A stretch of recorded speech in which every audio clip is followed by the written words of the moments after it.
저기 정영돈님부터 좀 말씀드리면요. 대부분 특징이 뭐냐면은 선이 흐립니다. 확실하지 못하고 다 떨리는 느낌이 있어요.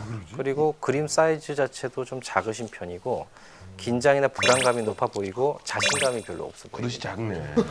좀 무섭다는 얘기예요. 그지. 야, 그냥 뭐 이게 어떻게 예. 뿌리가 굉장히 복잡하게 그리시고 이런 것도 있었는데 이제 적대감이라든가 속 안에 내재되어 있는 공격심이라든가 이런 걸 배신한 놈이야 이거. 그렇게 너무 몰아가지 마세요. 우리가 녹화할 때 그거 느끼잖아. 뭘 느끼는데? 엄청난 아니, 뒤통수 친다, 이제. 느껴지니까. 우리 결혼했어요에서 보이는 모습이 사실은 진짜 모습이 아닌가. 실제로 이 방송에서 하시는 모습을 보면은 중재하고 그다음에 자기가 이끌어가고 그런 데 관심을 많이 보이시거든요. 오, 작아지. 몸은 박명수인데 머리는 유재석을 따라가고 싶은 스타일이다. 무서워, 뭐 박명수인데. 그러면 그쪽을 따라간다. 무서워. 형, 우리 둘이 형돈이야. 본성은 이런데 몸은 박명수인데. 짬짬해요, 짬짬해요. 그러니까 굉장히 갈등을 보시는 거고요.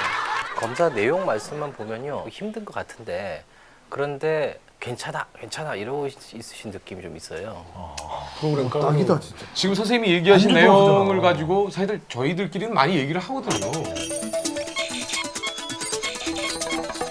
노홍철 씨는 너무 하얗죠. 이제 혹시 격리돼. 저 본인이 아실런지 모르겠는데요. 노홍철 씨 처음 나오셨을 때 전국의 정신과 정말 그랬을 거예요. 정신과 의사들이 저 인간의 진단명이 뭘까 하는 굉장히 연구대사. 솔직히 저도 좀 처음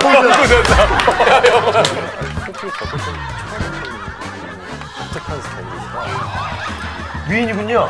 그냥 없었던 새로운 이러니까 그러는 거야. 신동자 많은 사퇴하고 분들이. 오세요. 사실 저도 잘 감이 안 왔거든요. 근데 이제 애들을 보다 보니까 이제 좀 감이 오기 시작했는데 순수해. 그 집중력 장애라고 ADHD. 아마 이제 어릴 때는 좀 있으셨을 것 같은데 집중 못하고 아빠가 바둑 가르쳤어요. 나이 들면 사실 이제 없어졌다고 봐야 되거든요. 근데 문제는 버릇이 남아 있는 거죠. 뭐 그러다 보니까 이 사람들이 겉으로는 굉장히 쾌활해 보이고 즐거워 보이는데 속으로는 속이 좀 썩어 있어요. 이거 좋은데? 이게 방구에서 장난 아니잖아. 아니 방구가 아니야. 그런 게 아니잖아. 방구 아니에요? 치즈 먹는 거야. 방구제. 기분이 안 쓰네 진짜. 그래서 이분들이 좀 고집이 세요. 고집이 세고 낱말 듣는 거를 별로 안 좋아하고 자기가 좋아하면 열심히 하고 자기가 싫어하면 건들지도 않아요. 절대 안 해. 싫은 거 절대 안 해. 좋아하는 것만 해. 아마 대개는 호기심이 많아가지고 이 일했다 저 일했다 저 일했다 계속 일을 벌리시는데 결국 진지하게 하는 건 별로 없어요. 맞아요. 그러다 재미 떨어지면서 금방 그만둬요. 오, 정확해. 오, 완전이야. 야, 이거 우리 엄마 만났나? 어떻게 정확히 알지? 검사 소견을 보시면요. 아까도 말씀드렸지만 속은 좀 우울하다고 제가 말씀드렸잖아요. 그러니까 그 우울함을 갖다 커버하기 위해 가지고 굉장히 즐겁고 행복하고 아름다운 이제 판타지를 만들어서 그 포장을 하게 되는데 판타지야 지금 이게 모든 것이 행복한 세상이거든요. 그래요? 예. 문제는 이게 굉장히 아름답게 너무 아름답게 보인다는 게 이 정도면은 조울증이 아니냐라는 얘기도 그래서 이분들이 제일 흔하게 가지는 부수적인 증상이 좀 강박증적 성향들이 있거든요. 쓸고 닦기, 뭐 그다음에 물건 줄 세우기, 음료수 바삭하네. 오, 저는 맞아요. 오, 선 안 밟고 다니기. 오 맞아.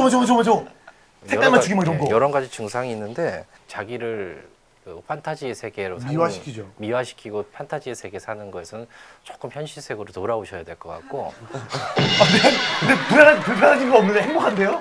좀 돌아오실 때가 된 것 같고요. 돌아오세요. 돌아와 이제. 야, 레드선. 제가 잘못된 거예요? 사람들이 잘못된 게 아니라?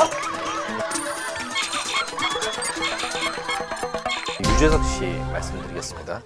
좀 나쁜 거 좀 얘기해 주세요. 저는 좋은 게 하나도 없었거든요. 저도 참 고민 많이 한 게 그 흠집 잡아내려고 제가 비디오도 참 열심히 보고 끝에 한 2시간 분량은 유재석 씨만 봤는데 흠이 잘 안 잡힌다는 얘기예요. 무결점과 그래서 저기 보시면요 겉으로 볼 때 거의 문제가 없는 사람이라고 했을 때 그게 칭찬처럼 들리지만 사실은 정신과 입장에서 그렇게 좋은 얘기는 아닙니다. 그렇죠. 문제는 이분들이 굉장히 자신의 에너지를 많이 들여가지고 자기의 좋은 사회적인 모습을 유지하고 있는 거기 때문에 뒤에서 뭔가 음습한 모습을 보일 수도 있는 거고. 사이코패스. 야, 이 형 영화 그런 거 보잖아. 그러니까. 뭔지 알지? 터뜨리고 죽이고. 아, 그거 참 진짜 얘기를 너무 심하게 이 영화 하네요. 추천을 보잖아. 저기 그 비디오 보면서도 생각을 했는데 별거 아는 얘기도 박명수 씨하고 유재석 씨는 두 분이 다르게 반응한다는 생각을 들었는데 예를 들면 종이를 보고 얘기를 해도 유재석 씨는 정말 의미 없는 좋은 얘기 있잖아요. 야, 이 종이를 만드신 분은 참 얼마나 힘이 들었을까. 박명수 씨께서는 야야가 찢어버려 뭐 이런 정확해요. 그게 둘이 동시에 그러시는 걸 보니까 재밌더라고요. 그래서 우린 콤비예요. 그냥 같이 다니는 거예요.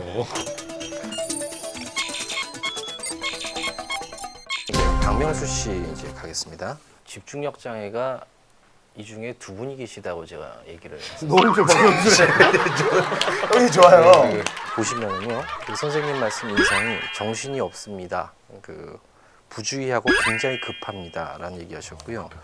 한결같이 얘기하시는 게 상대방 말을 전혀 듣지 않는다.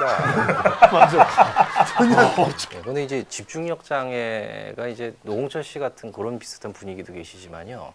대개는 좀 이렇게 시니컬하고 좀 어딘가 부정적인 느낌이 많습니다. 봐. 하얗고 검은다니까. 그래서 이게 어릴 때 이분들은 조용히 앉아 있는데 딴 생각이 많으신 분들이거든요. 지금 조수 얘기 한참 얘기하고 있는데 갑자기 킹콩 얘기하고. 정확해. 그러니까 애들이 별로 안 좋아하고. 그분들과 충돌이 자주 그래서 옛날에 햇빛 쪽에서 친구 찾는데도 못 나갔잖아. 못 친구가 나갔잖아요. 없어서. 안 나게 못 나갔잖아. 애들이 별로 안 좋아하는. 아니 어떻게 전생을 보내? 전생이야. 어렸을 때. 눈물이 날라오는데 이거.